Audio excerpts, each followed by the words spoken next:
And you're right in the middle of getting this production all sorted out, aren't you? Yeah, in the middle of red eyes. I'm really sorry I can't get my lenses in this morning. I'm like that, ouch. So, yeah, it's great. She's an iconic character, this one, isn't she, Mrs Henderson? Yeah, you know, what a fantastic woman. I was doing some research and there's not really anything written about her. I mean, massively. Yeah. But the more and more I got into it, great woman. Great woman, kind, philanthropic. She was formidable, and she was on the board of a lot of stuff, you know, like musicians, benevolent fund and things like that. She did everything. She didn't just sit at home. No, and she brought naked ladies to the stage. She did. To entertain the troops. Tastefully done, of course. Tastefully done. No, there is nudity in the show, but it's all done in the best possible taste. They're beautiful, the girls, and they're so... You know what? I had an American friend in last night who did a play with me over there, the Judy one, actually. And he said, you know what? We think we're the best at musicals.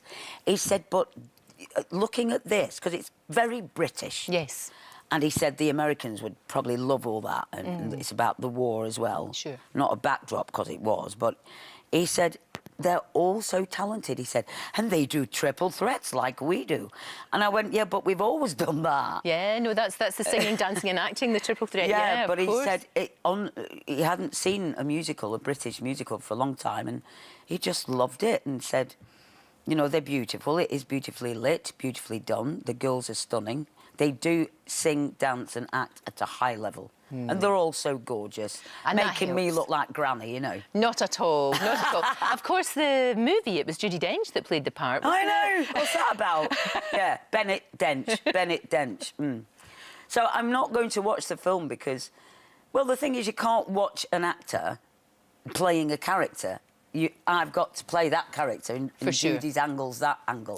So this is... You've got to make it your own, haven't you? You've got to. I guess, yeah. but I'm scared. I haven't even seen the film Hairspray because I didn't want to kind of steal anything or be accused of copying. You were really good in that. You were very, very good in that. That was a cracker.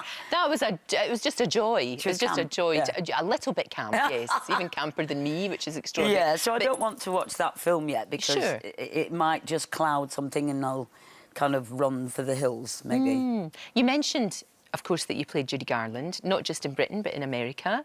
That was fantastic. Because that's a really difficult role to play, of course it is. I mean, the expectations are huge. Yeah. But you got her. You just got her. You really did. Well, thanks. I mean, a lot of people didn't see her in the room, like the hotel rooms where she was staying in England.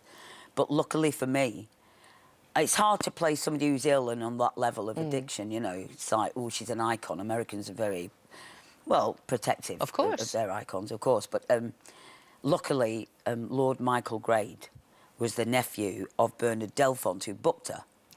So he was there. And he saw it all, yeah. He saw it all in the room. The public would never see that.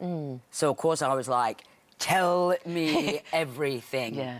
And I just had to be brave, because a lot of people didn't want to know that their stars, icons, were doing things like that. No, that's true, but I mean, it really humanised her as well, because the trouble with people like that is that you put them on a pedestal and it's like they're not human beings anymore, and of course she was flawed, of course she was. Yeah, like the public, you know, they did want it to be the glamorous thing. Yeah, but that's what made it, I think that's what made her so brilliant at what she did, because she was in such pain.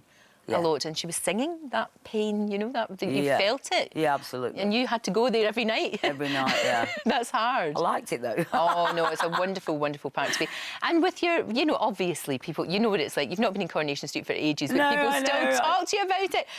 But you must have real fond memories of the street, because it's just great fun. I mean, what are the chances of the first gig of that? I mean, I was, you know, 18, I think, just turned 18, because they wanted to do stuff that was hardcore for a kid to do. So I was playing 13 at the time. Right. Bizarrely. So it didn't matter then, because you were 18 and crying and sobbing about being a foster child. And I think there was only 13 of us at the time. You know, the Hilda Ogden characters and Dan and Albert Tatlock, you know, Pat Phoenix. God. So there was just 13. And now, of course, I went back, I think the year 2000 or something was the last time, I can't remember. There was about 55. And so you all have to wait your turn, you know, for your storyline, but Of you better be course. ready for it when it comes. You do, I know you do. Tracie, it's so lovely to see you. Thanks. If Mrs Henderson presents, we can see it at the Noel Coward Theatre. Noel Coward, great. Oh, it's so intimate and it's so beautiful to look at. Yeah, just up the road, Charing Cross Road. And Good luck St. with Martin's it. Good Lane. luck Thank you. with it. It's lovely to talk to you. Thanks Thank very you. much.